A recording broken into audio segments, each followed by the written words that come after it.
10 kilometers doesn't sound like a crazy distance. You could drive 10 kilometers in 10 minutes. You might be able to run it in 1 hour. But in Hamilton, Ontario, 10 kilometers is the difference between living and dying. Hamilton's Keith neighborhood has the lowest average income and the least access to family doctors in the whole city. While Keith neighborhood residents live on average until only age 65, people who live in another Hamilton neighborhood less than 10 kilometers away live on average until age 86. That's more than a 20-year difference in life expectancy.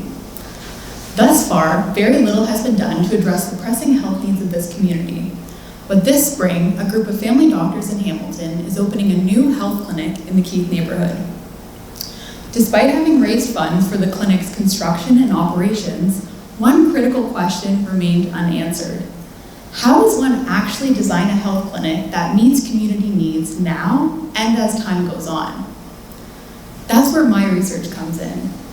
I'm working with 2 other graduate students, and the focus of our research is developing a model of care for the clinic that is responsive, meaning it can adapt to the community's changing needs, and context appropriate, meaning it provides care that the community actually wants and needs. My research has 3 main steps. First, my team and I are going to interview Keith neighborhood community members and ask them, what are your health needs? This is the stage of research that we're currently at. Second, we're going to interview healthcare and social service workers who work in the Keith neighborhood and ask them what is required to provide excellent healthcare services. The third and final step of my research is actually doing something with all the information that we collect from our interviews. The insights of the people that we speak to will become a suggested model of care for the clinic, meaning a list of key priorities related to which health services the clinic should offer and how they should coordinate the delivery of these health services.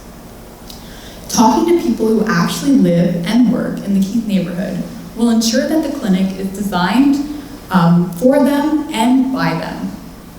In the short term, this will translate to a high-functioning primary care clinic that is well-positioned to serve its patients. In the long term, my research fits within a greater context of improving the community's access to primary care, which will improve health outcomes. Almost 800,000 people live in Hamilton, but the health of all these individuals is far from equal. My research will amplify the voices of people who need it the most in order to improve healthcare access. When one neighborhood becomes healthier, stronger, it strengthens all of us as a collective. Wouldn't it be great if in 10 years from now, 10 kilometers didn't mean so much? Thank you.